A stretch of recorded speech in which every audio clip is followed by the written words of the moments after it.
This is Real News Media TV, coverage you can trust. Please like, share, subscribe, and hit the notification bell. Select all for daily news updates.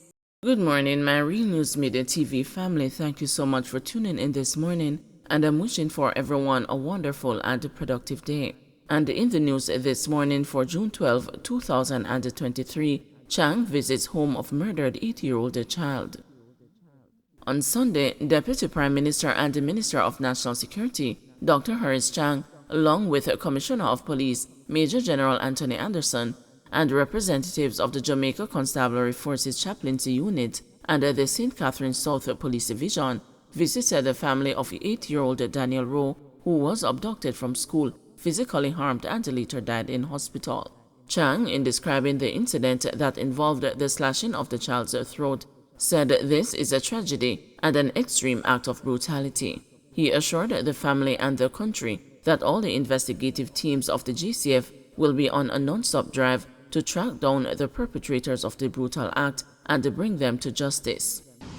No, I'm here in Portmore in the Monza community with the mother, Miss Mason, of a little infant that was murdered so brutally from the community on Friday. Well, she died on Saturday. It's one of those activities that not only another incident of homicide, but it is the brutality of the activity. You know, very worrying that we still have individuals who would carry out this kind of action against a child. So we're here to really give support to the mother, the chaplaincy service and the police involved, and there are all elements of the police, the community security and safety branch, working with the family as well as the school to give support. And the other side of it, of course, we have all elements of the police involved to track down the perpetrator of this brutal act. It's a tragedy, but an extreme act of brutality, and we have to find that perpetrator of this. So all the investigating teams are on and taking advantage of all this technology available to ensure we can find the perpetrator. And we'll not rest until we find and bring them to justice and bring closure to the issue, which will help the family to at least live through this painful time.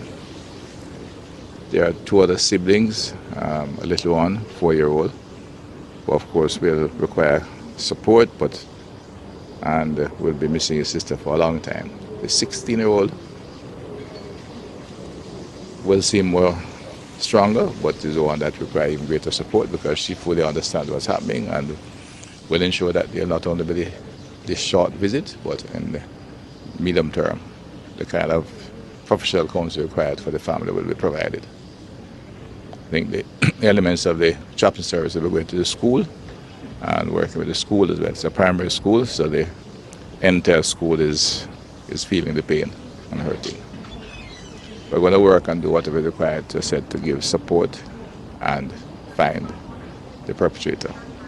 St. Andrew siblings appeal murder sentences in deaths of mother and her children. The St. Andrew woman and her brother, who admitted to murdering a mother and her young children amid a tragic love triangle in 2018, believe their sentences of 36 years in prison before parole were too harsh and are seeking a reduction. At the same time, the Crown has admitted that the judge erred in determining the starting point in relation to the first account, the mother's murder, and has asked that the pre-parole period be adjusted to 29 years. Jamelia Leslie, a 32-year-old former quality control inspector, and her brother, Javon Leslie, a 31-year-old construction worker, were sentenced in 2019 after pleading guilty to the stabbing death of Kasif Jackson, 36, and the murder of her week-old daughter, Aranza Williams, and her 23-month-old son, Avier Williams, both of whom died after their house was set ablaze. The bodies of the 3 victims were found on July 18 inside their burnt-out home in Mavis Bank, St. Andrew. Jackson, who had received multiple stab wounds to the face, chest, abdomen, arms, and the neck, died from the wound to the neck and smoke inhalation. The children also died from smoke inhalation. The siblings were given 3 life sentences for the murders, but were ordered to serve 36 years in prison before parole for Jackson's murder and 21 years for the children's. They were also sentenced to 10 years for the arson. With the sentences set to run at the same time, the siblings are only to serve 36 years behind the bars. The Leslies, however, have appealed their sentences on the ground that they were manifestly excessive. The matter was heard 3 days last week in the Court of Appeal, but the judges, Justices Frank Williams, Marcia Dunbar Green, and Nicole Foster Pusey, have reserved their ruling. According to the facts garnered from the siblings' caution statement, at the time of the incident, Jamelia Leslie was involved in an intimate relationship with Jackson's common-law husband, 42-year-old farmer RNM Williams, who was the father of the 2 deceased children. He had also fathered a child with Jamelia Leslie. Before the incident, Jamelia Leslie received information that RNM Williams and Jackson were involved and that they had moved in together after the birth of their second child. Williams had also come clean to Jamelia Leslie about the situation. According to Jamelia Leslie, who had been supporting Williams and his son financially, she became the subject of jeers by community members as a result. She also stated that Jackson had sent her several threats. Consequently, on the night of the incident, she and her brother went to Jackson's home, where both attacked and stabbed her several times. They then removed the children from the bed and lit the mattress, locked the door, and left. However, Jamelia Leslie said it was not her intention to burn down the house and to kill the children, as she thought persons on the other side of the building would have rescued them. The woman, following the sentence, had expressed regret and remorse over her actions and had asked for forgiveness. Her brother, in his social inquiry report, expressed similar sentiments. According to him, he experienced crying spells and sleepless nights and has been reading his Bible to try to cope with his guilt. Javon Leslie said he was depending on God to carry him through the horrors of his actions.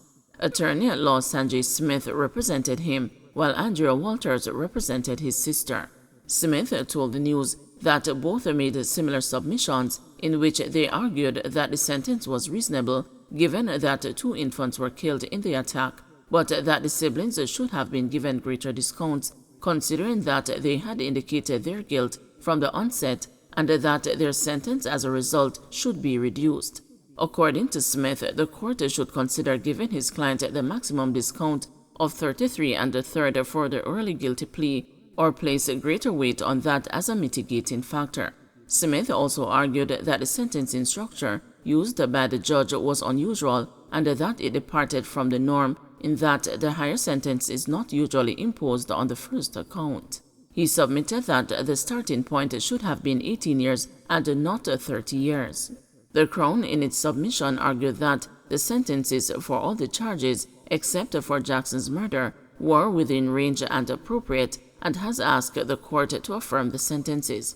However, it disagreed with the judge's starting point of 30 years for Jackson's murder and proposed that the sentence be adjusted to 29 years to life.